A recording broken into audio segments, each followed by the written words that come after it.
Howdy, you're listening to Nobles in the Pinhead.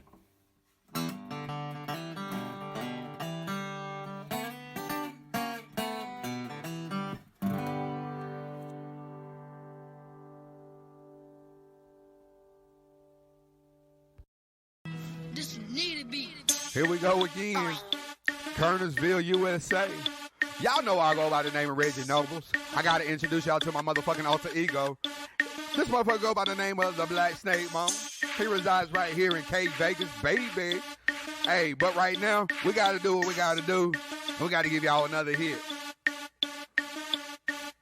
Corona in my face, fucking every day. $1 million question like Nobles, where you stay? Tell them left to Mars, where they drive cars. Save $2,000 cause they closed all the bars. Chilling on my own, no socks on my feet. Whiskey on the rocks, boy drink like me. 69 cutlass, all white meat. Chicken in the trunk, bought it just for you freaks. Catch me in your hood, posted at the door. Pistol in my lap, better act like you know. If your girl choose, let her do her thing. Just like a mama air fried chicken wing. Everybody love me, I'm that guy. Haters throw deuces every time I ride by. I know you wonder why I'm so cool. Don't ask me, just do what I do. Meet me in the Ville, it's closed down. Meet me at the kettle, it's closed down. Meet me at the tab, it's closed down. Anywhere you wanna meet, boy, it's closed down. Nobles and Pinhead, bitch. Yo, yo, yo, what's up? What's up? What's happening? Welcome back, players, hustlers, and grinders. It is the COVID-19 Pinhead and Nobles special, or Nobles and Pinhead. I think that's, it's been so long since we've done this. I got a promotion. You did, man. So if you didn't know, now you know. Pinhead's your host. How you been, Pinhead, man? I missed you, brother. I'm good, man. I'm healthy and have no trouble breathing or anything, man. Things are good. Well, we're 6 feet away, in case you're wondering. That's a fact. Yes, sir, man. We're in the Pinhead studios, man, and we're just going to chat a little bit, man. And I don't know what we got much. I mean, there's actually been a lot of shit going on in the world. So yeah, the world is something, man. This is new territory for us. It is. It's weird, isn't it? Quite, man. Yeah, it's I don't know. I don't have a mask yet. From my understanding, the mask that we see most people wearing, they're not going to prevent you from catching the virus. They will only prevent you from spreading it. Right. That's what I've heard too, man. And so I think it's like an N95. It's like some type of medical grade mask that you have to have some type of respiratory that would kill like mold spores. Right. So like you see all these people wearing now gloves and stuff. I get, but the mask. Yeah, I don't know either, man. I know. I don't have cable where we're at and down, so I've been a little bit out of the loop, which is kind of good, man. I imagine what I have seen has just been rehashing the same gloom and doom for weeks. Right. But, at one point they were asking people who aren't feeling any symptoms or whatever to not get the masks so that they would be available for the people that really need them. I don't know if we've caught up with that by now or not, but I know we still don't have toilet paper at Food Line. Right, no doubt. Which is crazy. I hope that the next virus isn't a diarrhea virus. Everybody buy all the nasal spray. Well, it's funny you said I was talking to my uncle Dennis, and he's thinking about selling one of his homes, so he called me up, asked me to do some research on the property. So we got to talking, and I asked him, I said, "Aren't you good, man? You got everything you need, man? Is there anything I can do for you?" He said, "Nah, I'm good, man." He said, "But he said when all of this stuff hit, man, I didn't know much about it, man, but I thought the main symptom was diarrhea because you couldn't find any tissue paper." Yeah. It's crazy, man. And you got we still got a whole lot of people. What really bothers me is there's a whole lot of people is this real? Do you think this is real? Yeah. I'm like, well, if Las Vegas is shut down, it's real. And churches aren't happening, if God and Satan agree on something, it's probably real. It's probably. That's a fact, Jack. Yeah, man. That's a fact. I knew when this thing first started to break out, man. I knew like Vegas can't possibly last long. That's got to be just a cesspool, like a Wuhan wet market in that place, man. Sure. God, I don't know how they're gonna come back from this. Well, there's going to be several that won't. Right. There's going to be a whole lot of changes when they do. I mean, I don't know how you can have a sitting shoulder to shoulder touching the same cards, touching the same chips. I doubt they ever sanitize the chips or anything. The cards they throw away. They throw away after a while. Yeah. But the chips. I mean, why would you? Yeah. I mean, it seems like there's going to be a whole lot of things. You know, I was thinking yesterday, I saw a thing where AMC movie theaters all over the country are like seriously thinking about just calling it quits. Like that's the end. Like we can't do it. Well, they've not been good for a while anyway. Well, that's true. But I mean, this is going to be the death knell for a lot of things. Them like in the that. Carmichael. Good riddance. Yeah. As long as you got the grand. Hey, I'm okay with the grand. The Palladium. Yeah. That's a good place to watch a movie. They sell alcohol now. I didn't know that. Yeah. We can't go there though now. No, you can't. But if you can't do anything. No. Can't do anything. But except for the things that you can do. Sure. Yeah, it's like we said earlier, I don't understand all that. It really is like having a urine area in the swimming pool. Right. You know, you swim over there if you're going to pee. I'm going to stay in the pool, though. Yeah, I'm in the pool. Right. But if you pee over there, it's cool. Yeah, I mean, doesn't it seem like that? Kinda? It does seem like that, man. I don't know, man. It's just bizarre. You go in Walmart, you know, and like a couple of times I've had to go, I just made a beeline. I had a list, you know, I made a beeline for my stuff and got the hell out of there. And you just notice people like walking around looking at like sweaters. You know, like this is Walmart never ceases to bring out the best in humanity. You would think though that they would have enough sense to put up little fences, you know, chain link barriers around the areas of the store that you can't go in the clothing area right now. Right. You don't know. Right. No, that's not essential. You have to. Right. You know, I mean. Yeah. Certain things you would or the sporting goods or the toys, and you know, I mean. Yeah. But that is a tough thing to decide what is essential to one person. It would be something different to someone else. Right. And that's I think that's where the line is drawn. What's fair and what's not, because you know we've got a mutual friend who sells cars, and they're able to work. Yeah. I sell houses, and we're non-essential. Right. Yeah. How is that? Even now, I mean, I'm happy for him. Trust me, I don't want him not to work. You know what I mean? That's not what I'm saying. You know, but if it is stirring the pot, then I do want him not to work. I've lost. You know what I mean? Well, if it's you know continuing to spread the thing. I went into the month of March with 8 properties under contract. I was tracking to have my best year. I only closed on 2 of them. One property I took a $2,000 hit on commission just to get the deal done, or else they were going to pull out. So it was like make this little bit or make nothing. And then 5 of them fell apart. And then last Thursday, my last one fell apart. Yeah, it's been. So I mean, it's crushed me. Yeah, it's been really bad for you, dude. I feel for you for sure. Well, you know things are bad when like I have sympathy for like rich people too. Like you know, like when did that happen? Yeah, I was thinking about the dudes that own and remodeled the Out West Steakhouse. Oh man, bless their heart, dude. You know, ouch, man. I heard they ran well over their budget anyway. And then they come back and they're open for a couple months and then that's it. Yeah. Yikes, man. Them and we just recently got a Cracker Barrel. Yeah. They didn't even get to do anything. Oh, well, they crushed it, though. Well, yeah. They crushed it. For the few days they were crushed it. Yeah. Yeah. But you know, those guys, the Cracker Barrels of the world would be okay. You know, they're national. Yeah, they You will. know, the Out West, I mean, and those guys have been doing it. Bobby and those guys have been doing it for a long time. So they should be okay. But I mean, Jesus, you know, they own 3 restaurants right there. Mm-hmm. You know, so I mean, that's a tough ticket, man. I mean, you know, hats off to, you know, like our favorite, you know, Dawn and Cliff, man. I think about them all the time, and I know they're, you know, small businesses are going to suffer from this, and I hope they weather the storm. I think they will. They seem to be pretty bright people. I hope so. I've had a lot of people ask me, you know, like, you know, because I've worked there forever, and when's the tavern opening back up? I was like, I've heard no word.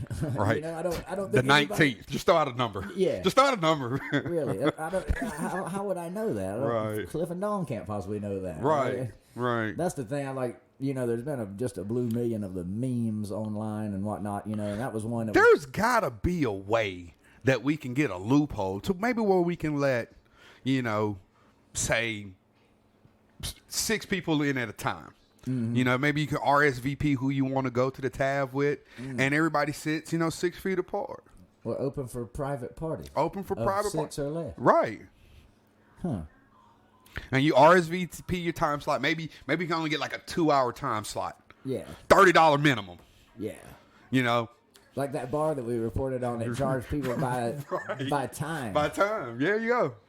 Yeah. Of course, we decided though that we would make that, and we would We'd not flatten the curve on that one. That bar would not survive in Kernersville. No, we would bend the curve on that one hard. They'd be like, we got to rethink this business model. This clearly is not going to work in this town. Right.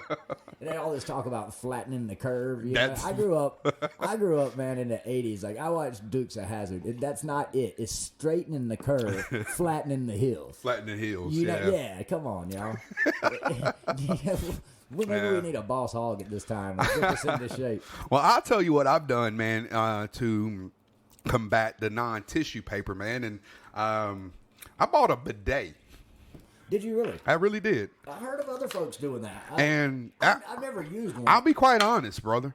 You should get you a bidet. It's effective? Well, man, it's more hygienic. I mean, you think about it. I mean, I don't want to go get into details. Sure. I mean, we know what it does. But, I mean, yeah. I haven't bought toilet paper in, God almighty, man, over a month. Wow. So, I mean, and I'm reducing the amount. Now, you know, obviously you're still going to use paper a little bit, but I'm reducing the amount that I'm using, you know what I mean, significantly. Right. Well, that is a good idea, you know. I think I paid I bought it on Amazon. I think I paid like $29 for it. Easy to install? Very easy. Yeah, I mean, yeah, I did it. Right. So, you know, you shaking my hands before. I'm that kind of man, you know. Yeah, no, me neither. So, but yeah, man, I mean, that's what I did, you know, and I actually picked up a food saver.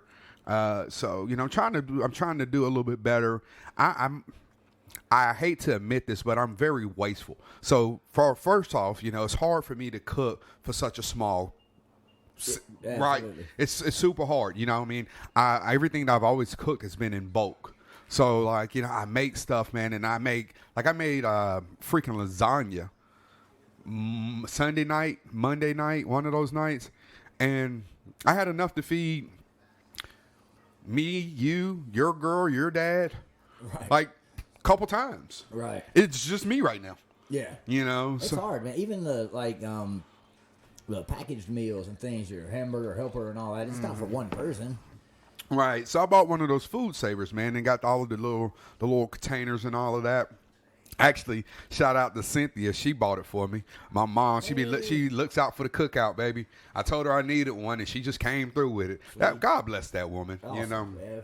God bless that woman. Yeah, she knows how to take care of her baby. Yeah, we got my mom just hemmed up at the house, man. Yeah, how's Pam doing? She's good, man. She's just a little stir crazy like everybody else. Yeah. But she has a bit of a compromised immune system anyway, so she ain't doing a whole lot, you know. Yeah, well, at least she's got that puppy over there to keep her company. She does have that, yeah. Lily's good, and yeah. Did you see? You know, that was one thing I saw recently. I don't know how much weight to put into, but I believe it was like ABC News or something that reported that. Because they were saying forever, like, don't worry about your pets, you know, they're going to be fine. Did you see a story where the lion in the Bronx Zoo tested positive for COVID-19? Did you see that? No. I swear to you. I only laugh because we have a young lady who's from New York in our office, right? And she recently visited, like, during this epidemic, like, during this pandemic, she recently visited her mother for her mother's whatever, 70th birthday, whatever it was, you know. And she came back, and this was before we were deemed non-essential. And I stopped coming to the office. Everybody told me I was crazy. Mm-hmm. I was like, dude, I mean, New York's the hot spot. Mm-hmm. Lions were getting it. Didn't know lions were getting it. Right. But now that I know that, right, I don't even want to FaceTime this chick. Yeah. Yeah, that's scary, man. You know, there's a like nursing type lady that comes over and helps my grandparents, helps my grandmother take care of my grandpa. And like a week before it all broke out, she had gone to the coast somewhere for a big bike rally. Apparently, her family owns, and like she served just thousands of people. And then when she came back, like my grandparents were like, nah, sorry, man. Yeah, right. She posted pictures of it, I think, on her Facebook, and so, or otherwise they wouldn't have known. Well, but yeah, I mean, they really like her, and it's nothing against it's her. nothing personal, but they're elderly, and that's, you know, up until now, that's who we thought it would affect the most. I mean, now we're seeing, these sad stories of younger. Some of the people. things that, like I have the real simple questions. Like I don't understand why in the world, other than maybe economically, that it would affect black people, would kill black people more than it kills white people. Have you heard that? That's like disproportionately. That didn't make any sense. Sure. Other than maybe that they're not getting the care if they're in, a more like a poverty level area. Sure. But that didn't, well, it's the same thing. Like, sense. it's the same thing. Like when the AIDS epidemic hit, it affected junkies, blacks, and homosexuals. Right. Why? All the things rich white men hate. Oh, rich white. So I mean, Yeah, but it just there's just so many questions. Like we were saying, have you seen them administer the test for this thing? I've not seen it. I know the details of it, yeah. and boy, I've seen it. I've seen a YouTube video or two. Like, oh wow, yikes, man! You've been real bored, then, huh? Yeah, it's it looks like it's easily 4 inches. Yeah, they had to get it up in there, dude. Yeah, but I don't understand that. It's really odd, right? This virus can live for days on porcelain or steel. It can fly through the air at least up to 6 feet. Right. Yeah, but yet you've got to tickle with my brains to find it on me. I could be the most positive COVID guy ever. Right. I'll just be reeking. You can know it when you see me. Right. Like it's. But that's how you got to find out. Yeah, but there's no other way. Right. There's no other way. And the only thing that I could come up with, I didn't actually come up with it. Our buddy Brad, he mentioned, because I was thinking, what in the world could that be? How can that be? And he said, well, maybe they make the test so bad that you really got to feel like you really got it to go take the test. You know what I mean? And I was like, well, that actually makes sense. That kind of makes a little sense, because I couldn't think of anything that made any sense. Yeah, nah. But it just leaves you with questions, So many questions. So many questions. And how do you pass the time? Speaking of that, have you partaken in the #1 online miniseries of the quarantine? Oh, baby, no doubt. The Tiger King? Are you kidding me? Oh, man, hey, listen, I'm glad you brought it up, man. Let's talk about some of these time killers we've been watching. This shit is crazy. Dude. At first, I was mad at myself when I watched the first episode. Oh, me too. I was like, really, dude? I was real mad because I thought that was it, and then I saw that there were 6 episodes, and I'm like, I know. I was doubly mad at myself because, I know I'm going to watch it. Right. I don't want to. No. But I'm gonna. It was okay though, right? Yeah, a little funny. Like a train wreck, man. One thing about that though is you only saw what they showed us.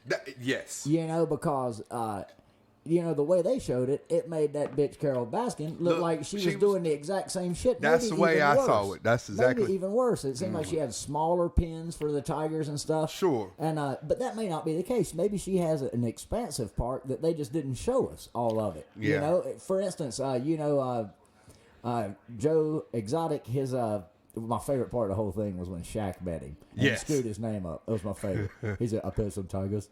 I met Exotic Joe. And the whole world knows he's Joe Exotic, except Shaq, who met him. Yeah. Right, but, hey, that's still a hell of a shout out, though, right? Right, right. That's the first black Papa John's owner.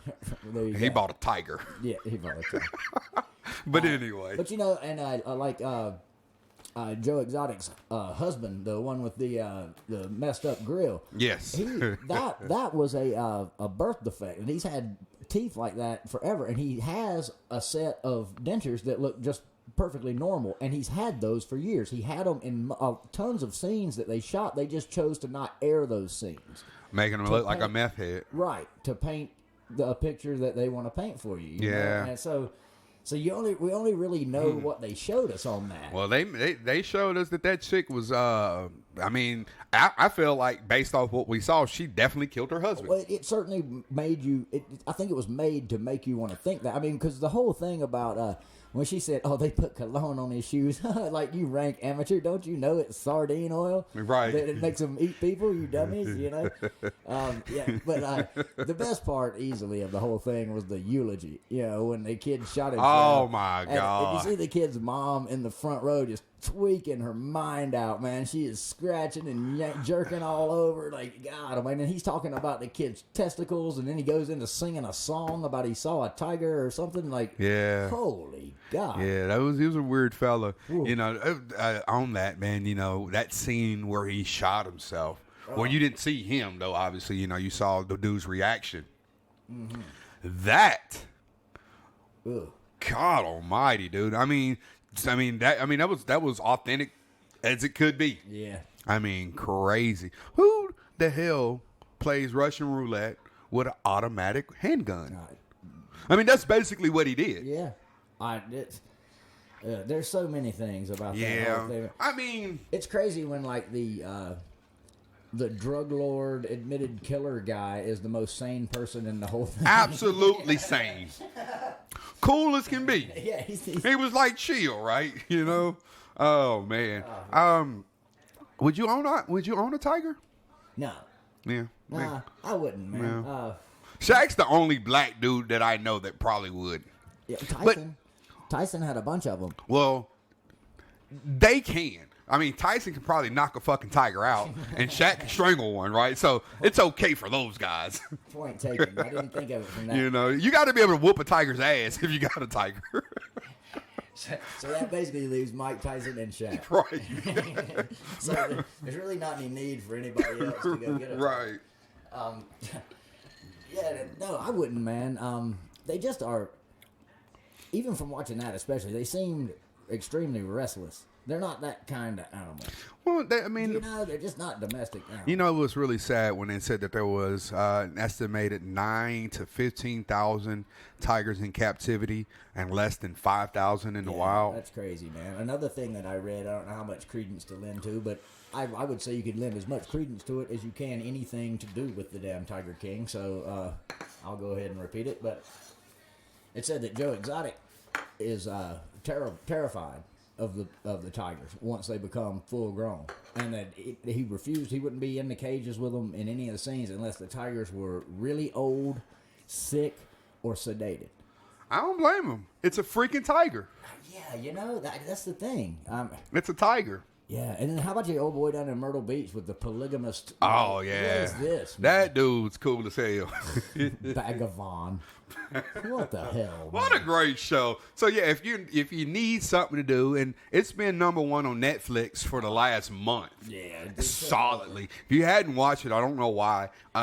You'll hate yourself, but at least you'll have something to talk to people about. Right. That's it. You know? Yeah. Well, I mean, speaking on Netflix, man, you caught anything good? Anything else, man? I mean, if we had to do a top 10, what are some of your time killers? I've been burning The Office up, man.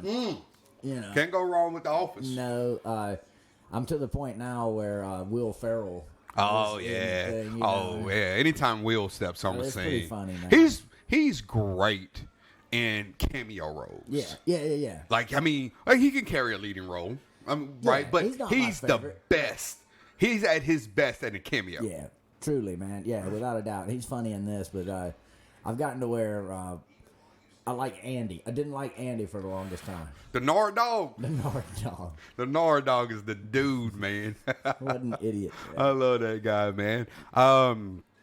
I tell you, man, if you haven't watched this, I mean, now is the best time ever to do so, man. HBO's The Wire. Okay. That- I know it won a lot of awards and people loved it, but I never watched it. I watched it when it ran back in the early 2000s, and I've probably seen, I think it's 5 or 6 seasons. I've probably seen each season a handful of times, 5 times. I mean, it's that good. I've actually recently started watching it. I've watched so much, but I would tell you, if you've never watched The Wire, do so, man. It is great. I don't know if you know the plot of the story, but it takes place in Baltimore, and you have like the drugs, you have the police, then you have like the docks, and then you have the media. You know, the docks is where all the dope comes in, Sure. you know. So it's like all of these perspectives and all of these characters. And it's really well done, man. Well, check out The Wire, man, no doubt. I know my lady recently started watching Ozark. And Yeah. she was big on that. How's she liking it? She's enjoying it. I'm about to get on that. Yeah, she likes it. It's about a guy that he's a money launderer, and and somehow he and his buddies do the cartel wrong, and the one guy from the cartel comes back and kills everybody except this guy because he tells him, I can get you your money back plus more. Okay. And he has to basically launder, I think, $500 million or something like that, and he moves to the Ozarks. Okay. Because he saw an ad that it was, I don't know, I guess not very populated or whatever, Right. And then it gets crazy from there. Okay. Apparently. Yeah, I've heard nothing but great things, and I'm actually gonna. That's on my watch list. That she says is really good. Have you guys seen? Now, if you're in a good mood for a great pothead comedy, it's not really a pothead comedy, but it's side stitching funny. A lot of characters. You remember that sitcom The League? Yeah, about the fantasy football. Remember the first season was just awesome, right? And then it just really fell off, right? It just kind of But it's a lot of the writers from there write for this show. It's a portrayal of this young lady, Andrea Savage. She's a comedian. She's a writer, and it's about her life. She plays herself, kind of like Curb Your Enthusiasm. Mm-hmm. Oh my God! It's called I'm Sorry. All right, and it's on Netflix. It's Netflix. It is hilarious. Okay, it's hilarious, dude. It's I'll check it out. Good raunchy comedy, man. Right. But it's got like a loving twist to it. Like she's a mom, she's a wife. You know what I mean? She's got social life and all of that. But just the banner that they give. Mm-hmm. Oh my God, dude. We did watch a couple comedy specials of Ali Wong. Yeah, Man, she's funny. She's funny. I've seen that. That's dope. Yeah. I'm a big fan of using what you got, and she uses being a sassy little Asian woman to her complete advantage. Yeah. So I saw Sarah Silverman. She does the same thing. Love her. She uses being a fairly attractive Jewish girl to her full advantage. Heard Louis C.K.'s dropping a new one soon. Okay. Have you seen Burt Kessinger? I've been flipping past him. Dude, you have to. He's the comedian with no shirt. Yeah. He is hilarious, dude. He's he tells a bunch of like dad jokes, but like dirty and twisted. Oh, okay. There's this one scene where he tells his wife goes on vacation with a friend or whatever, and he's home with his two daughters, and he drops the P word, and he's like in complete panic mode. He thinks he has the kids in bed. He's been drinking, just hammering drinks. And his wife calls, and he sends her the voicemail. Well, she calls the house, and the oldest daughter answered the phone in the bedroom when he didn't know that. The youngest daughter comes down. And she's like, "Dad, can I watch TV with you?" He was like, "No." He was like, "Go to bed." And he was like, "I can't." Whatever her sister name is keeping me up. She's on the phone with mom. He's like, "Oh shit!" And like she told him everything. Like Dad's dropped the P word. He told us to take a whore bath. Like he let the youngest one take a bag of rice to school for lunch. It's hilarious, dude. It's really good. There's been some great ones. I tell you, the Dave Chappelle acceptance of the Mark Twain was really good. Okay, I hadn't seen that. It's actually more of a documentary than it is stand up, and there's some stand up in it. Like, but I mean, it's got a great cast, man, and it gives you a look from like the artist's point of view for it, from it, from stand up comedy. Really good though, man. That's a definitely. I think it's like an hour and a half long. It's a definitely worth watching. Gotcha, man. We watched Monty Python's Holy Grail is on Netflix right now. That's your shit. Yeah, it's my favorite. Man. I watched it again. I think I can quote the whole thing. It's terrifying. Yeah. Honestly. But now that's funny. We watched that, and we watched Harlem Nights. I watched Harlem Nights. I watched Harlem Nights while eating fungi. Oh, I hear you, man. Yeah, which made it even better. My favorite line in that movie is when Quick goes to Ray's house after he met with Jasmine Guy, and he was like, "How was she?" He goes, "I killed her." "Oh, tore the pussy up, huh?" Nah, I killed her. It was that bad. There's so many great one-liners. Yeah, where he says, Red Fox goes, where Della Reese, she's like, "Now who Who would leave just a corner of orange juice in the refrigerator? I got my mouth all ready for a drink of orange juice. Ain't nothing but a swallow. Or swallow and shut the fuck up. Nah, man. Can't beat Red Fox. Kevin Hart has a documentary. I don't know if you're a Kevin Hart fan. I really like this dude. I like this guy for so many reasons outside of his comedy. If you ever get a chance, check this out. And I think it'll give you a whole new perspective on this kid, where he's come from, what he went through, and, you know, how he lives his life. You know, I mean, he's very inspirational, man. This kid works harder than anybody we see on television. He's a go-getter, man. He's got a good head on his shoulder. I mean, and he comes from humble beginnings. You know, probably shouldn't have made it. Yeah. You know, he has a documentary. Yeah, it's called "Don't Fuck This Up."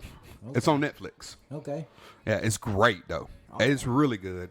Where can you find that Wu-Tang series? Oh man, on Hulu. Oh yeah, man, the American Saga. So I'm gonna send you a link to this app that you can put on a Fire Stick, and it should allow you to watch that on there. And dude, if you hadn't watched Wu-Tang American Saga, man, put that on the top of your watch list. That is dope.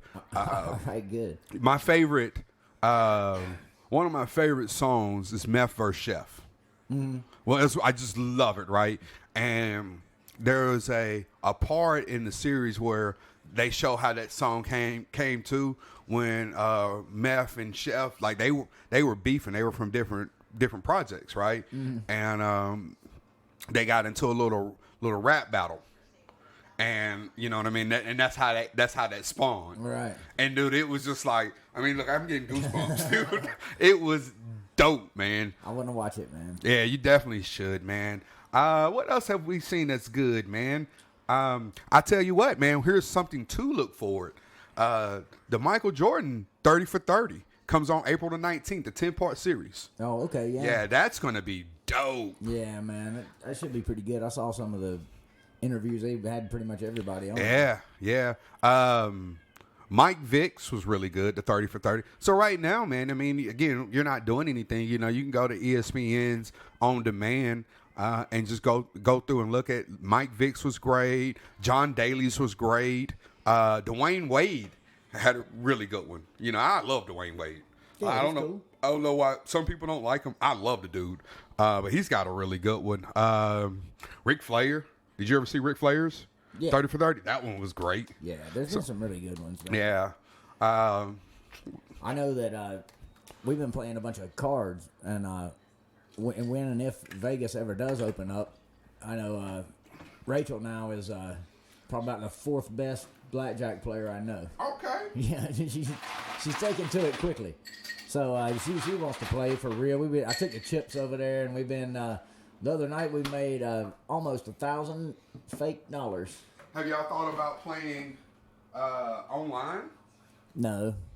I mean, maybe go to one of those websites and you can play with real players. Right. Yeah, I know about that. That's another thing that this the whole quarantine and social distancing is like. I've never ever been jealous of gamers until now. Yeah. You know, because it's like, I don't know, man. I'd rather go out and see people and stuff, you know. But but now, I was talking to my buddy Roger. You know, Roger, one-legged Roger. Yeah. He's a gamer? He's a big gamer, man. Really? I didn't know that. Yeah, he's got a badass setup. He's got a couple screens and a surround sound. He's a PC gamer. Yeah. That's the way I used to game. I don't do that anymore. I don't mean to call you one-legged Roger, but that's, if you're listening. Well, I mean, you got one leg. That's the easiest way to... I mean, I would have known him by Roger, but like... Right. You know, but again, oh yeah, I love Roger. I love Roger's great. And that's been so weird too. Is like, how do you think JD's doing right now? Probably not well, man. Hey JD, we thinking about you, brother. Yeah, man. Nobody's doing great. You know, nobody's doing fantastic during this. Over under, JD's had 8 beers by the time he listens to this podcast. Man, I think that's a tough call.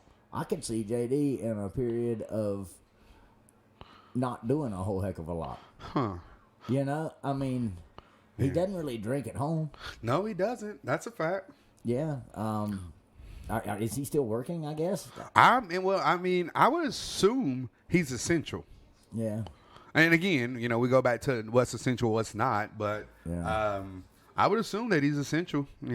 Yeah, it's crazy too how that whole point can shift over time. What is essential? Well, at some point, live music becomes essential. Like, I'm gonna lose my damn mind. Sure. And I'm only one of. I know a whole bunch of other people. Right. Right. We're not at that point. I'm not even close right now. But there is a point. Could you imagine if you had tickets to see, let's say, your favorite? Say Rage Against the Machine. I forgot all about that. Yeah. I forgot all about that. Oh my God! August 8th, so it's still on. It's still on now, but I bet you the ticket values have plummeted. Oh, I'm sure. Remember we were talking about how people were scalping tickets and trying to get ridiculous prices. Yeah. I bet you that is just. Yeah. That was a bad investment. Yeah. If you invested on that, you're timing. probably losing your shirt right now. You're probably scared as hell. You're probably more scared than I am. It was a great idea. Yeah, you just got paper now. Yeah. You're going to have to go see Rage and sit in all 8 of those seats. Yeah. Lay out. Yeah, man. I don't want to miss that. I don't want to miss my Muddy Roots Festival that I love so much. And, that's a big thing for people. That's my outlet. It kind of has been stifling. All my musician friends have reached out to me, and we're all trying to get through it together. Some of them, the Barnyard Stompers, who Casey and Megan, 2 of my better friends, they've been doing live shows on Facebook every Wednesday night. That's cool. And it's been real cool, man. We've had. I'll check that out, man. It's fun, man. You know what I'm doing next Wednesday? Nothing. Right. I might as well chat with some friends. Yeah, they start at 7:30, and like this week, Megan. They're married, right? Yeah. So that works for them. Yeah, so they're there anyway. So, but Megan was playing with their dog Bonita and hurt her hand. Her hand was swollen up about double the size, and so she didn't play drums last night. So Casey just played guitar and then told stories, and they hang around after the show, and everybody just kind of chats, and they chat back. At one point, the first week that they did it, I think there were like 8 people that are regulars at the tavern were in there. So it was kind of I miss cool. my tavern family right now, cool. man. It was kind of like we were all in there together, Yeah. Whatever. My mom was in there. And, Oh. yeah, so those are fun things, and I'm sure I know other bands that I'm friends with are doing the same thing or gearing up to do the same thing. Right. So that's a great idea, man. I mean, one of the things that we were talking about before we came on air here was how people have stepped up. Mm-hmm. And that's a beautiful thing to see, man. I mean, there's no financial gain. There's no gain whatsoever for them to be doing this. Like they haven't. I mean, they're just entertaining, and that's what the arts are for, right? Yeah. You know what I mean? And well, it's got to be tough on them too. I mean, what kind of high is that? Is playing on stage in front of a bar that's packed full of people stoked to see you. I mean, that's hard to withdraw from. Sure. Especially when you've got. Well, when you dedicate your life to music. Yeah. You know what I mean? And the smiles, the cheers, all of that stuff is what you live for, right? Right. Just like, I dedicated my life to trying to sell shit. Right. You know what I mean? Like, that's, it's the same thing. And when you're missing that void, at least they found a good outlet, though. Yeah, that's true, man. It's just, I don't know, it's strange for people like that. I mean, especially those friends of mine who are in bands that are, that's it. Like, they don't have other jobs. Right. They're good enough, they're successful enough at it to where they do fine in regular life. They have to pound the streets, though. They have to tour the whole country relentlessly, and they make a pretty good living. But you gotta be able to do that, And now that's not happening. I tell you, man, being a 1099, which most musicians are right now, really sucks. We're depending on the Fed to bail us out. I mean, I don't get any unemployment right now. Right. Like, it just doesn't exist for me. Supposedly, I'll get a stimulus check. Hadn't seen it. Have you seen yours? Nope. Okay, I don't know if I'm ever going to get it. And then I could qualify up to $600 a week, which if I can get it, hey, that's great. That's awesome. I'll take it. I ain't got to move, right? But I don't know if I'm going to get it. Right. Like, I mean, because you can't call. There's nobody answering any phones. No, it's all just a log jam. You know, so I tell you, man. Speaking of people out of work, man, how about my dude Cameron Jarrell? Man, let me rant real quick, man. I am forever and always going to be a Panther fan, but this one really hurt me. The way that they did, in my opinion, my if I had to rank my top 3 Panthers of all time, it would go Julius Peppers, Cam Newton, and Agent 89. I think those 3 guys did more for our organization than any. Now, we've had some other good players. I don't want to take anything away from Keith Pounding, Sam Mills. I don't want to take anything away from Dan Morgan. Dan Morgan was Luke is Dan Morgan point version 2, right? Like Dan Morgan was our Luke Kuechly. You know what I mean? I mean, we've had great linebackers. We've had all that. When we never had a guy. That 2015 team, if you remember, before the season started, in training camp, on a non-contact play, KB tore his ACL and was out for the year. I knew we were done. Yeah, they had nobody else at receiver. It was nobody, yeah. And he had an MVP year. Yeah. Right. So then we bring in Matt Rule, who I like. Right? And you would think one would be excited. Hey, man, I'm coming in. I got Cam Newton. I got Christian McCaffrey. I got DJ Moore. I mean, like, wow, Luke Kuechly. Like, I mean, I've got something to build around, right? But nobody ever supported Cam, which was, to me, the damnedest thing. It was just like, well, we'll see when he gets healthy. And I have to think that they have a plan. I just don't agree with how they executed. And I tell you why I say that. If the whole point was, if we have an opportunity to bring in someone who will understand our system or understand Joe Brady's system better or whatever we're going to do, okay, that's fine. But why would we not make one of our best assets seem as such? Right. Right? By telling everybody, it all depends on if he's healthy or not. We'll just have to see. But by saying all of that, you created no value for him in the market. Right. Yeah. And then you signed Teddy Bridgewater, who, listen, Teddy, I know you're not listening, but if you is, I'm going to rock with you, man. Like, I mean, I ain't got no choice, right? But if you're Cam, you found out like how I found out. No one gave him a heads up. Now, I know some people will say, y'all, man, I would think that Tepper would tell him. No, he didn't.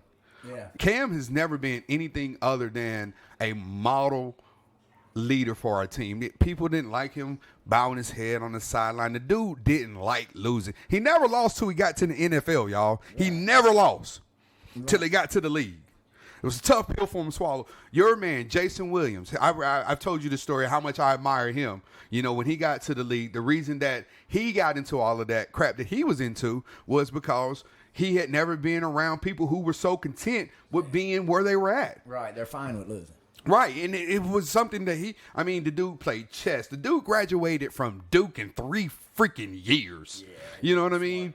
So, those type of guys, man, I mean, they're trained winners. They're born leaders, whatever. But anyway, so he learns that we signed Bridgewater in free agency near the end of free agency and then say, hey, man, you can go out and find a trade. But you've already told everybody they ain't shit. Right. Yeah, well, then there's been no market to jump up, really. Well, and right, he can't work out for anybody. The dude looks great. I've been following him on Instagram, and I'm gonna be honest with you, man. Wherever Cam goes, I will support. Right. Yeah, it's just such a glut too. You think that? I mean, who would you think is more attractive to a owner with your personal Cam feelings out of it? But Jameis Winston or Cam? I mean, I think he's considerably younger. Well, you talking about Jameis or Cam? Jameis. Yeah, well, considerably young. He just led the league in pass yards. Yeah, he did. Yeah, he has. He's 30 for 30. Took it to another level. True. Right. And to his, I'm sorry, I'm way in here. To his defense, Chris Goodwin stepped out and said, at least half of those weren't his fault. Right. Tip passes, drop ball, whatever. And I believe that. Okay. Quarterback takes, you're the heel or the hero. Right. You get the stat whether it's your fault or not. It's just, I think that would be, if we were in a team, you and we were making decisions for an NFL team, and we were looking at a quarterback, those two guys are real similar. You know, I think it would be a healthy debate as to, and I don't know which side I would come out on. I haven't thought it that deep, you know, but. Well, now, let's say, can we assume that both players are 100% healthy? I guess we would have to. I Okay. mean, well, I don't know if we can. Well, so, I mean, Right. because Hypothetically. Well, I mean, hypothetically. So, I mean, I'm gonna go with the healthy guy, right? So, if I, and I've watched Cam. I've watched him work out. Matter of fact, he just tweeted. The dude looks phenomenal right now, dude. I mean, the dude's got to be less than 2% body fat, man. I mean, he looks great. I mean, what else is he doing? He's working out. He's posting a lot of stuff. Because that's the only way he can get himself out there right now. It's not like he can go work out for a team. He looks like he's throwing, like I've seen him do some drills, and he's throwing the ball pretty good. Seems to be a little accurate. Again, though, there's no pressure. Of course, you know, to his defense, the one thing that we've never did for him was try to protect him. Well, that's true. We ran that man into the ground. And listen, if we're going to move on from Cam, I'm fine with that. I just didn't like how they did it. And it bothers me a lot, man. And I tell you what, Mr. Tepper, if you listen, that's some punk ass shit, dude. Yeah. Like, show that man a little bit more respect. Yeah. It wouldn't even bother me so bad if there were some long-time NFL coaches on that staff. You know, because you think, okay, well, they know how it goes down. But then for it to go down like that, and you look, and it's like it's a whole college staff. Yeah, and again, Matt Rule. Again, I love this speech. You know this. Yeah. I'm riding with him. But damn it, hire another motherfucker from Temple, please. Right. C.J. Walker, Temple. Robbie Anderson, Temple. Yeah. And have you heard that dude talk? Yeah. Do you know that Temple's not a football powerhouse? No, but have you heard this kid talk? I can't. Oh my God, I gotta send you this. You probably don't want to listen to him. I mean, the kid is. I read this article about him, and he was troubled throughout his whole tenure in Temple. He was there one year. He quit one year. He came back one year. He got kicked out. Like, I mean, it was a freaking mess. And his best year, he had like 800 yards. His best year at Temple. Right. At Temple. Yeah. At Temple, you're an NFL caliber receiver, and you can't eclipse 1,000. Yeah, that seems odd, you know. You know, and I'm trying not to make any snap judgments over what this guy's going to do because we hadn't seen the product. But I'm gonna tell you what, man, year two, if you ain't got me sold, I ain't got no problem packing my shit up and rooting for the Queen City Tar Babies. Yeah, really, man. I mean, that's what happened to me, a lifelong Redskins fan. I turned around after free agency became a thing, and they'd just gotten a new owner. You know, Jack Kent Cook had just died, and Daniel Snyder took over and didn't really like him. Yeah. And he filled the team with guys I hated. As a traditional Redskins fan, I hated Jeff George. I hated Deion Sanders. Sure. How could you not? I forgot You know, and so my God, I forgot about that. That was 99. That was just like one of his last years, wasn't it? It was like 99, 98, 99 when we started our fantasy league, because that was when I just decided, well, screw it then. I'll pull for the players I like, and I'll pull for my fantasy team. Yeah. You know, that's what I've done. Pretty similar to that. It's just like I just didn't like the product anymore, you know. And also fantasy was new and fun and exciting. Yeah. You know, it was super fun back then. Yeah. I still got an invite to y'all's league this year, right? Yeah, man. Yeah, I'm excited, Absolutely. man. I got that stud that I picked out, L. Jax. Yeah. Yeah, he's gonna be a key for me. I can't wait to run this dynasty, man. Yeah, man. Woohoo! My team, almost all of my keepers have been on the move, man. Hopkins. And, Oh my God. David Johnson, Todd Gurley. Yeah. Hey, you know what though? I like that Gurley move. Yeah, I mean. No, I like that too. Gurley move. He's on turf. Yeah. He's back in Georgia. Yeah. You know what I mean? And dude, I mean, in an offense that, you know, Freeman, if he would have been healthy last year, we talked about this all throughout the fantasy year. If he would have been healthy last year, he would have been a 1,300 yard back without a shadow of a doubt. Right. Without any shadow of a doubt. So I think having that 1-2 punch combination with you're not going to be able to stack the box with Quintorez, Lopez, Jones. out there. You can't do that. You not gonna have anybody leave. You're not gonna leave that dude on an island 1-on-1. No. So so two guys are covering him, and then they let Austin Cooper go, Cooper go, which was shocking to the Browns. Yeah. Oh, what was he thinking? His agent sucks. Yeah, not yet. Like, don't send me there. No, did you not see what they did last year? Right. I want no part of that. They were the hot ticket. I'd rather stay in Atlanta. They were the hot ticket going in last year, you know? Yeah. I think my boy Kyler Murray's got to be pretty happy. Oh, my God, dude. You know he's got to be very unhappy? Watson. Yeah. Yeah. And Well, he is. You know, there's been a whole lot of talk about him, you know, making noise.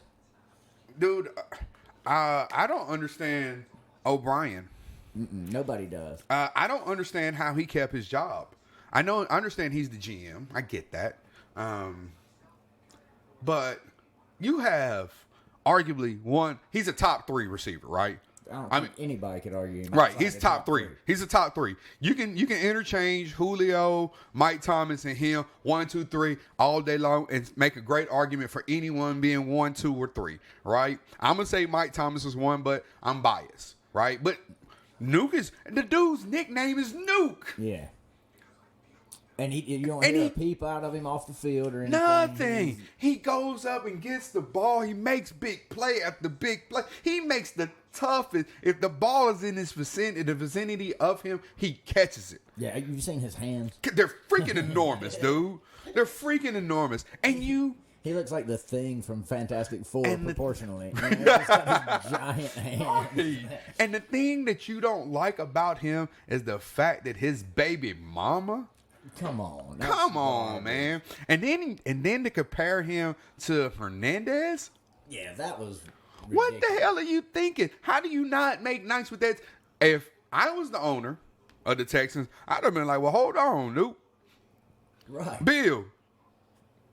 Peace. We can find another coach. Coach, it's not like he's been killing it. No, it's not at all like he's been killing it. No. You know, I tell you who has been. Number 10. Yeah. Number 10's been doing his job. You haven't been doing your job, though. You know, so we're questioning anybody's job. Maybe Bill O'Brien should have questioned the other players who wasn't having their baby mamas come around, because clearly that was working for him. Yeah, man. That's just a level of productivity that I think it is shocking to let go in his prime. The kids, like, okay, 2 seasons ago on my fantasy team, I kept 3 running backs and 3 receivers. My 3 receivers were Mike Thomas, Julio Jones, and DeAndre Hopkins. Wow. You know. Wow. Yeah. Wow. I came off of Julio Jones for Deshaun Watson and a pick, a first-round pick. But Who'd you end up taking with that pick? I don't remember now. Oh, Kyler Murray. That's gonna work out great for you. So I got. So you didn't lose that connection. Right. So I didn't lose that at all. But so yeah, I understand fully I've always been a running back guy in fantasy football, right? Sure. But the landscape's changed. It has. And so you know, it's just a level of productivity you don't find. You can't easily replace that. It's not a. I mean, what is it? Who are they going to run in his stead? What's the other kid's name? Steele. Kenny Steele. Who's the kid, the dreadlock kid that was their 2? Oh man, Blondie Dread. But all he ever really did was catch like long. Yeah, I know what you're talking about. I can see him. I can see him. It's not Cootie. I like Cootie though. Yeah, no. Who don't like a good old Cootie? You know, Really? That's not Cootie. No, I can see him. Fuller. Yeah, Will Fuller. Yeah, him, and he's not a lead receiver, man. Well, he is now. Well, yeah, I guess he's gonna have to be, but that's not very strong. That doesn't scare anybody. No, I mean, you know, you just gotta make nice with your talent, man. Mm-hmm. You know, and that you made this point early when we took rule that, you know, the level of understanding your talent is going to be a world of difference from college to pros. You know, guys will have their baby mamas around because they have families. Yeah, they're grown men. They're grown men. You know, guys are going to have to miss time because they have obligations to their family. Those things are going to come up, and you just have to be able to get along with it. Again, my whole thing is if DeAndre Hopkins has 2 of his baby mamas at practice and he's catching balls like he's catching, then I'm looking at Will Fuller like, you need to go out and get you another baby mama. Yeah, really, something's working right for him. Right. Yeah, it's strange, man, but it's been a whole lot of upheaval on my fantasy team, though, you know? Right. So I'm not sure. I tell you who ain't been affected by the daggone coronavirus is the NFL. Boy, the league's been moving, man. Yeah, they have. It seems... I don't know, man. I was listening to Kirk Herbstreit, you know, and I don't know if you've listened to much of him talk, but he's of the mind that, you know, it's less than 50% chance we have a season. Well, Trump says we will. Yeah. I'm just saying. I mean, I ain't trying to get in no drive down that road. I'm just saying. Right. He also said I'd be back to work by Easter, which is coming up. So. Well, he moved Easter back. Oh, okay, cool. Yeah, so see, that's going to work. Okay, so there. No, but I mean, you know, we've seen more activity out of the NFL than I think we've ever have. Yeah, and certainly big names.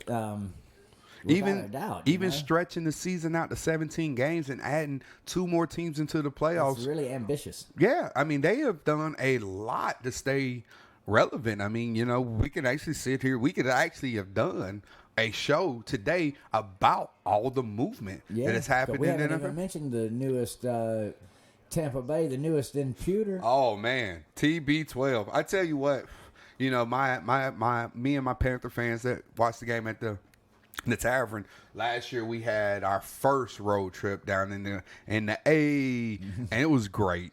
And this year we're going to New Orleans. However, I don't know if we're gonna go see the Panthers. We might go see TB12 versus Breeze. Yeah. In the Superdome. Yeah. That sounds like a better game. Because, I mean, again, no disrespect to Teddy Two Gloves, but you ain't Cam. Yeah. And back to that point, this kid has history of injuries.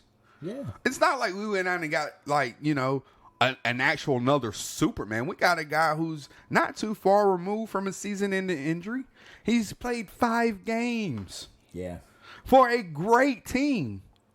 And the games that he's won, I don't want to take anything from him because statistically, his numbers were good, but it wasn't like they beat anybody great. Yeah. I'm hurt by it, man. I am hurt. Yeah. I will say what I'm not hurt by is, you know, I have mixed feelings about it. You know, we went down to the beach. We did our golf tournament, a men's golf trip down in Myrtle Beach. We played 3 gorgeous courses, man. My favorite being Caledonia, man. I know you're not a golfer, man, but if you just ever want to go to a really, really nice course, man, check out Caledonia. It's in Pawleys Island. I mean, the scenery is gorgeous. On number 3, I was hitting the ball pretty good that day. And number 3 is a par 3. It's about 165. And I pushed it to the right. It just leaked out on me. And there's a hidden bunker behind the green, right? And there's water. There on that course, there is 64 acres of water. So I get up there, and, you know, it's hole 3. So, of course, I'm out hammered because it's 3. Right. And I roll up on my ball, dude, and I hop down in the sand, and I kid you not, there's a 10, 11-foot gator about 8 feet from my ball. Mm-hmm. Yeah, that ball is still there, for all I know. Lost, right, yeah. And, you know, the crazy thing about when you see gators like that, man, is how, you know, how your people act about this. And I don't mean to be funny because, like, you know, my people, we see gators, we're done. I was shook. I was done for the day. Like, it had me shook. But every old white guy I talk to, dude, they won't bother you. How do you know that? Yeah. Like, it's a fucking alligator. That's some white privilege shit, you know? Right. Oh, they won't bother you. Huh? Right. That motherfucker didn't get 11 feet for not bothering nobody. Yeah. You know, it bothered somebody. I seen, dude. It can bother you. Right. Right. Who knows? It's up to him. Right. Right. Like, he didn't, like, I didn't walk up to him and he was like, hey, you're cool. Right. Now, he didn't say anything. I dipped the fuck up out of there. Yeah, man. That's nothing to play with. And, I was playing with Joe Clark that day. One Stop Chicken. Hey, Joe told us, man, if you need chicken, man, he got you, man. So One Stop, I think they delivering that chicken and taters right now if you need it. But he was like, dude, that's not a real gator. The fuck you say? He was like, look how it's just laying there. What else is it supposed to be doing? Yeah. Is it supposed to be in attack mode, Joe? Right. Like, I don't understand why you guys think this gator is fucking cool. Like, I don't get it. No. Don't get it. I must have seen 20 gators Damn. on that course. It was a ton of them, dude. I've never seen so many gators in my life, man. I just assume not. Yeah. I mean, they're scary animals. They're very scary animals, man. But I get back to say, though, I had mixed feelings about, because normally when we go down there, we play golf, then we go out, we eat, and then we watch the ACC tournament mixed with, like, the Big East, the A-10, all these other tournaments are going on, and there was absolutely nothing. Corona talk. So now this was before like it really, really You hit. can still go to restaurants. Right. This is before it really, really hit, man. So like we're down in the beach, and hell, we're back in our rooms around 8, 9 because there's nothing to do. Right. There's nothing to do, right? So I mean, we're just pounding oil. I mean, playing spades and poker and whatever, and it was surreal when I got back home to see like all the shelves were empty. No toilet paper can be found. Like it was crazy, man. But my final point about that is Carolina did not miss the tournament this year. Yeah. Boom. And my bracket, I know everybody has their bracket, right? Lenardi had such and such winning. In my bracket, I had the Tar Heels as a 4 seed. Yeah. I had Duke winning the whole thing. Sure. Yeah. I'm sure. I do feel for some of that too, like Sucked. Man, that sucked. That sucked, man. There's nothing more, dude, we've been hanging out forever. You know how I do, man, that first week of the tournament. I'm not working. I'm not taking any phone calls. I'm not doing anything. Right. Like, if you're doing business with me that week, I'm blowing you off. Right. It's but I will tell you, I'm not gonna lie to you. I'm not gonna duck your call. I'm gonna tell you, hey, listen, I'm taking off the next 4 days because I'm gonna be watching basketball, and you might be, what, really? Yes, really. Yes. That's what I'm doing. Yeah. Nothing else. Yeah. Nothing else would be done. If you call me after 3 and I happen to talk to you, I want to apologize in advance. Right. Because I'm gonna be hammered. Yeah, man. I even had some hope for Duke maybe making a run because the way I looked at it, I felt like pretty much all year long, and even going in, I felt like Kansas was the best team. I did too. And but I also feel like Duke matched up with Kansas really, really well. I mean, our point guard Trey dogged their guy out, and Big Vernon just took Azubuike to work. Yeah. Man. He took him to task, and if you can beat them at those two spots, Sure, you got a real good chance. Not saying that Duke's as good a team, but that was the only team that really stood out above anybody else to me, and I felt like, well, fuck, we can beat them. Yeah. No. And I tell you, man, I was on Jones this year, man. Dude, he ended up impressing me. He ended up getting mad accolades, man. Yeah. He got ACC defensive player. Mm-hmm. He got like 2 more accolades too. First team. Mm-hmm. Was Vernon Carey was player of the year? Player of the year, yeah. Dude, I don't want to hate on his brother, but I just think his brother had an easier road because of who his buddy was. Yeah. Like if I happen to hang out with, let's say, I don't know, a Tim Duncan type when I was growing up and I was the point guard and we played together everywhere, I'd look great. Right. I'd look great. If I've never played with nobody but Tim Duncan, I'd always look awesome. Right. Because I know where he's at. I know his game better than he does. Fuck my game. Right. And that's how I thought he did, man. Mm-hmm. And I just thought his brother and his jumper actually, as the season progressed, it got a lot better. It really did. He helped himself out by coming back to school. It helped his draft status out a lot. Has he declared or is he coming? Yeah. No, he declared. He and Cassius Stanley. Vernon Carey hasn't, but I think that's a foregone conclusion. If he stays, dude, that'd be sick. Yeah, it'd be. I can't imagine. I actually like that kid. Well, I liked him. There's too. something about him. Well, he was kind of your hard hat and lunch pail kind of guy. He just came and put in work. It's something about the way he plays ball that makes me like him. He's a below the basket kind of guy. He's not not a super athletic guy, but he runs the floor hard. He just doesn't. Yeah, he just doesn't seem like an asshole. No, he doesn't. And not to say that, like, if you go to Duke, you're an asshole. That's not what I'm saying. But no, he just seems like a real. I actually like that. He's a freaking baller cat. Yeah. He's a freaking baller cat, man. Yeah, it's just a shame how everything shook down for the whole sport and us, the fans. God. You know, I feel sorry for all my Irishmen. They ain't get to celebrate St. Patty's Day. Yeah. You know, They shut it down right before. I mean, dude, no saint has ever been more disrespected than Patty. Yeah. You know, I mean, on St. Patrick's Day, think about it, dude. You celebrate that day by getting hammered. Right. Hammered. Like that's what that day is all about. I don't know what the meaning behind St. Patrick's Day is. Some bullshit about like snakes or some shit or something what. like that. Yeah. And it translated to getting hammered with green beer. Yeah.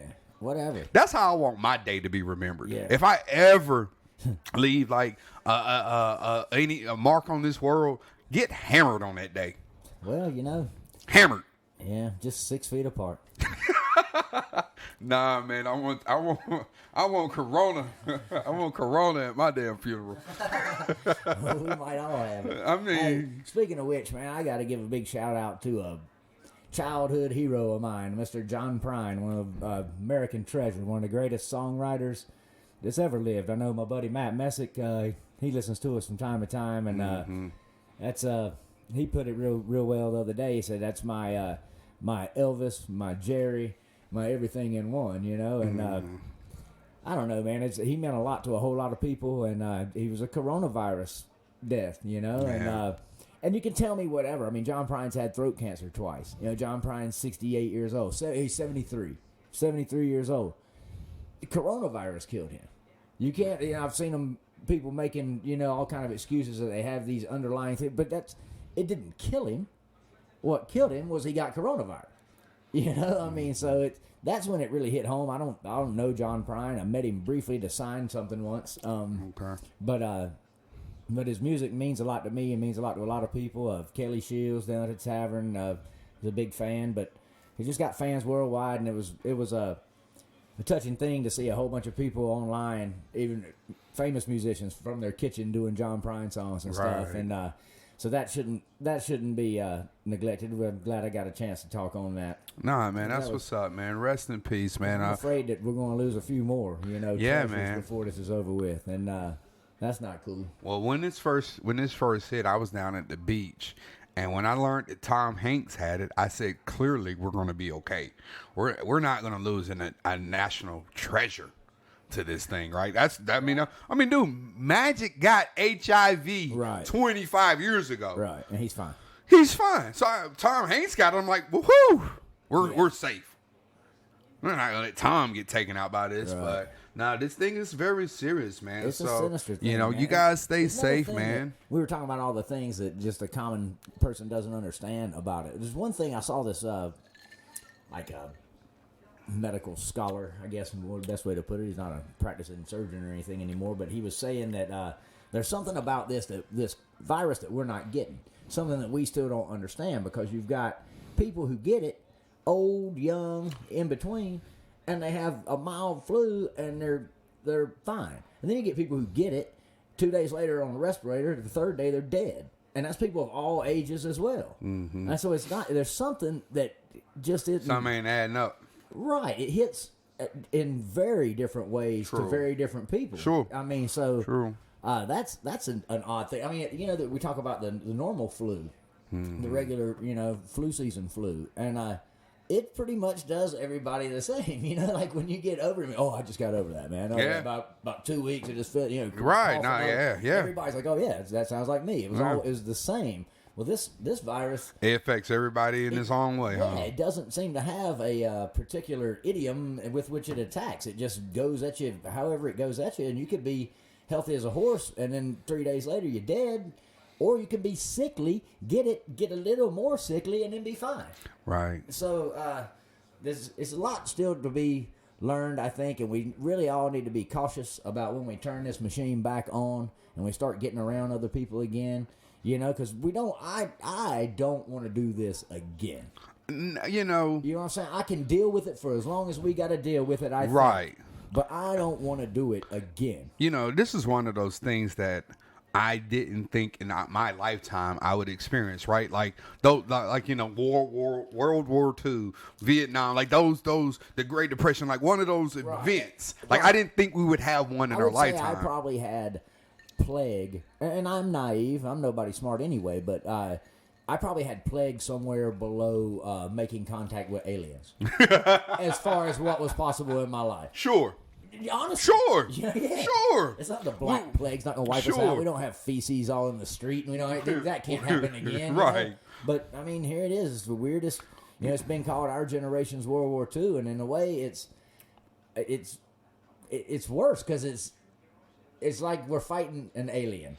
It's not. We don't have this thing doesn't have a flag that is waving with a little swastika on it that we can go and bust that ass. We all want to, and I think people talk about the young generation of the millennials and this and that. And, people step up to what people have to step up to.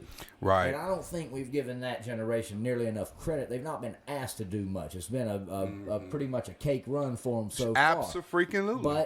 But I also have the faith that Americans will step up and do what Americans have to do. And this is easier than getting bullets shot at us. It's just staying on your couch is easier. I'm sure of it. Right. So let's do this until we've got it under control. I can't believe that the stock market is more important than stopping this thing. I just can't.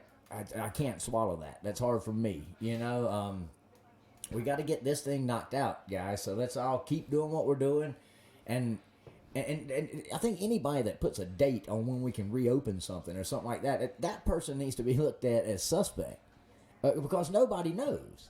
There's no way. How are we going to know? Let's say that this thing, okay, your cases are coming down in California. Let's say that 2 days from now they start going back up. Because people, because we're reporting the good news. Cases are coming down, so people are like, well, I could probably invite 5-6 sit people your over ass to play down. cards. Sit your ass down. That's what it takes, right? Right. That's what it's going to take. But but in fairness,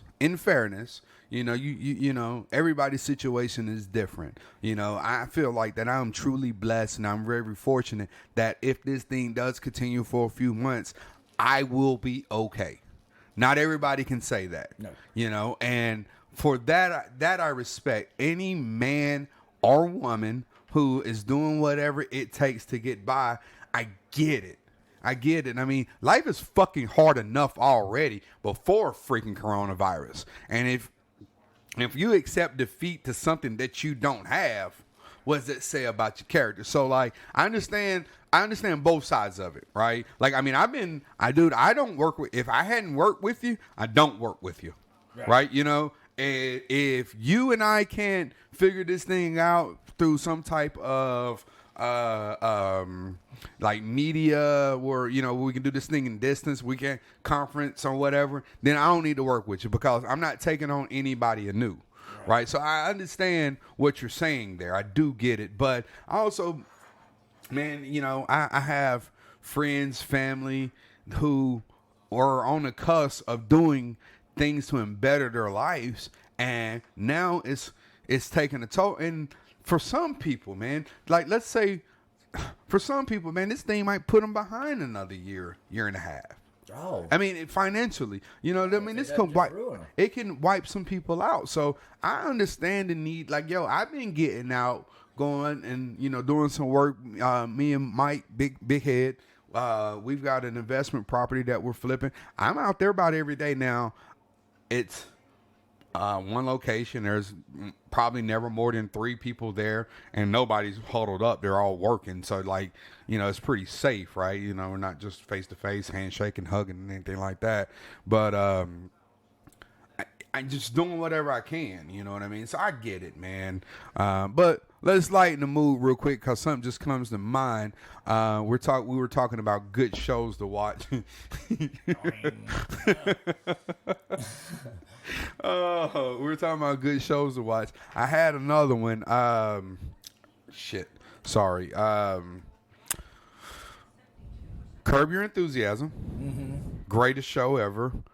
The Last OG just started up. I don't know if you ever watched The Last OG. You got to get on it. If you like Tracy Morgan, you'll love this show. Kim's Convenience. It's on Netflix. It's a show out of Canada. Comes on Canadian TV or whatever. CBC. Awesome. And there was one more that I was dying to tell you guys about. And the Red Bull and vodka is kicking in, representing Kid. Did I ever tell you about the draft we had? God, it's probably been about 10 years ago. We were at Cooper's Ale House off Market Street. You remember the old Cooper's? You did tell me where he had like 17 Grey Goose and Red Bulls. And the last one, dude, I mean, like, first off, I don't understand how the dude was about to pass out. Really? He drank 17 Red Bull and vodkas, and he's just sitting there, and he takes his cup of ice, and he throws it up. And ice just starts sprinkling everywhere. And I was like, he made it hell.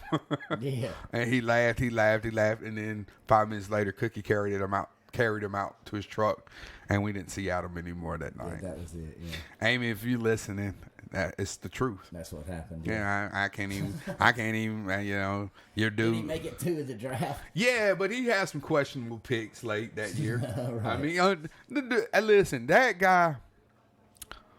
Sorry, man. They just I was watching the Daily Show, and they just put a picture of Trump. And I don't want to switch focus here, but I do want to say something to you, sir.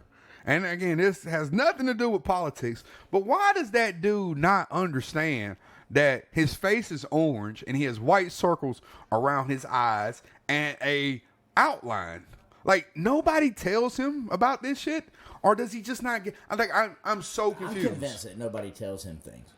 I'm so confused because there's got to be somebody that surrounds him that knows that Seoul, South Korea doesn't have 38 million people.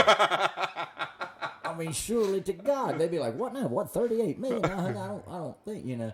But nobody stops him. He just says things, you know. They were talking about I saw Dr. Fauci, you know, was talking. You know who I'm talking about? Mm-hmm. Talking about how he'll brief the president just before he goes for the nightly thing, and he'll go on and say something completely different from what I just told him. Right. And he said, "I can't push him out of the way and say no, that's not right. He's the president." Right. So, you know, so it's Squidbillies. There it is. I've been trying to get that off my tongue. I'm sorry. I'm done with it. First off, greatest comedy cartoon of all times. Dude, it is. Guys, if you have 12 minutes, watch an episode. It is absolutely ridiculous. Nobody is safe. Nobody. It is great. Whether you're a womaner, whether you're gay, you're black, you're white, fat, skinny, it doesn't matter. Nobody is safe. That fucking Early, dude. He's got to be he's got to be one of my favorite TV personalities of all time. He's a freaking cartoon. He is hilarious, dude. Oh my God, dude. a funny character. That is. I'm so glad you introduced me to that show. And if you don't pick up anything from this, if you can't find anything that we told you to watch, do watch that shit. That, I'm telling you, man, it is ridiculous. It really is. Especially once you start to know the characters, oh yeah, and know what to expect from them. I mean, it's just an endless. They're all really good. Dan Halen's the guy. Excellent. Just fantastic. Excellent. And Sharif. God dang on Sharif. Every time you open your mouth, Sharif, you're costing me money. It is great, dude. And don't forget, man.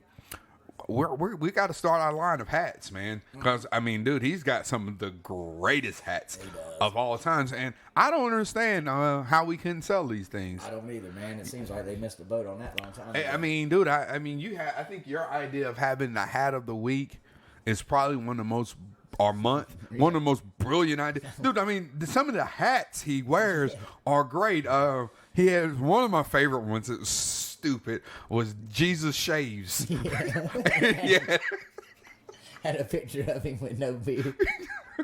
Stupid as shit. Yeah. And if I was a hat wearing guy, I would wear that hat. Yeah, oh yeah. You know how many people would look at the hat and be like, yeah. And then walk by and be like, wait. Yeah. Like one of the episodes where Early got the little Mexicans, the little bitty short Mexicans to wear, and he had the hat that said "No habla jibber jabber." Oh man, it's such a great show, man. It's a funny show. Yeah, dude, that was the one I was missing. So you've seen them all though. I guess you've seen Early's dad. Yeah. You know that's dancing outlaw Jesco White. Okay. You know, from the Wild Wonderful Whites. Have you ever told you about that? It's a documentary that that Johnny Knoxville did about this family, the Whites up in West Virginia. And they're all just crazy. Yep. Well, the voice for Early's dad is that guy, Jesco White. Okay. And he always like, oh, I told him. So when he gets in a land war with his neighbors and they're hitting each other with pipes, and ouch. Ouch. And they just beat each other to death all night. That show's great. For his sister. Yeah, they're fighting over his sister. Liv. Oh, man. Geez. That show is outrageous, man. It's great, guys. I mean, I promise you, man. It is not something that I thought that I would ever watch. But now that I have, I love it, you know. Yeah, I'm glad I stayed on you. God, I mean, dude, and you can brought it up for years. Dude, you can power through a season in like an hour. Oh yeah, it doesn't take any time. Yeah, I mean, you just power through it, dude. And I mean, and once it gets funny, it gets stupid. And you can actually, it's like anything else, I guess. You know, you can go back and be like, aha, I missed that. You know. Welcome to Walmart. There's some funny stuff goes down at Walmart too. Oh man. Well, brother, this has been good, man. Man, we should do this again, man. Yeah, let's do, man. We should definitely keep doing this, man. I mean, this is a machine that we can crank up safely. Yeah. So, I mean, we've been at least 4.5 either way. At least. You know, well, so we got the spit guards on the mic, so yeah, we're not popping our peas like a bunch of rank amateurs. Oh, AKA the Pinhead pea popper. You know. But nah, man, we missed you guys, man, and we wanted to come back and just talk, man, and hopefully y'all enjoyed this episode. I think we'll do another one, man, in a few days or so, sometime next week. There's no rhyme or reason or how we're going to do these things. There's probably not going to be much more content than what we had today.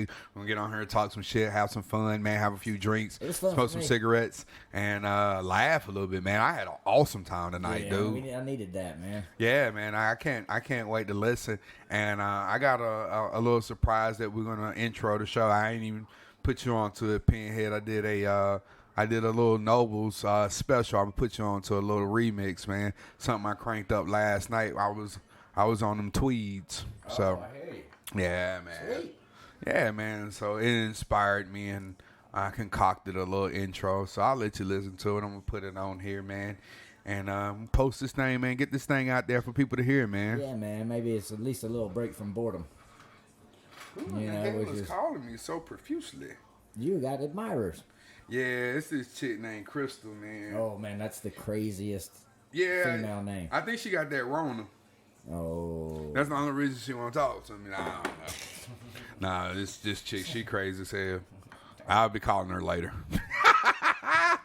Social distancing. Yes. Social distancing. Yeah, well, you know, when you have 6 feet of pole, you can do that. Oh. And on that note, boys and girls, man, it's been a pleasure as always for my man Pinhead. This is your boy Reggie Nobles saying stay safe, man. Social distance is a real thing.